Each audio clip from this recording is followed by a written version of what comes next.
Без вода и без санитарни јазли кои се во фаза на реновирање, во вакви услови почна новата академска година на Високата медицинска школа во Битола.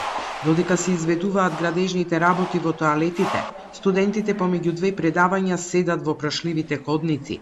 Не само што нема вода во овој дел од објектот, туку немаше ниту средства за дезинфекција.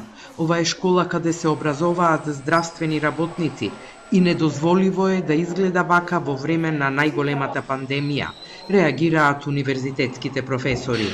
5-6 месеци нема воопшто вода, нема тоалети. Видовте сами, се уверивте во мојот кабинет, еден прст прашина. Дезинфекциони средства кога ќе одите, нема ни едно. Ова е државна институција. Вие не можете да ги гоните угостителите, а да ги оставите вашите институции, кои што ги плаќате, односно раководителите на тие институции, да покажуваат крајна негрижа.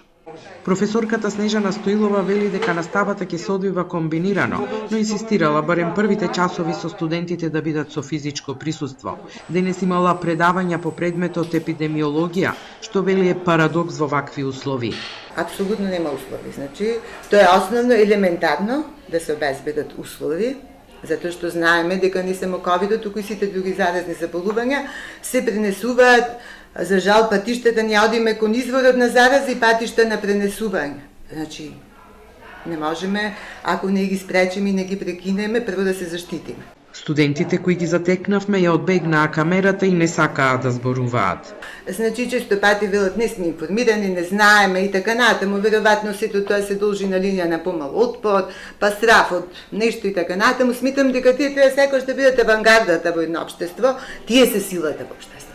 Директорката на Високата медицинска школа Домника Рајчановска во писмениот одговор вели дека реновирањето на тоалетите започнало во јули и се очекува да заврши до крајот на неделата, но за вработените обезбедиле алтернатива.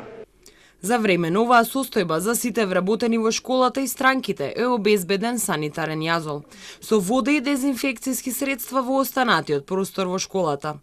Од почетокот на пандемијата, ВМШ ги почитува и спроведува сите протоколи за заштита. Дел од професорите тврдат дека ова не се единствените проблеми, затоа што школата работи со професорски кадар под законскиот минимум. Директорката пак вели, школата функционира во согласно со Законот за високо образование.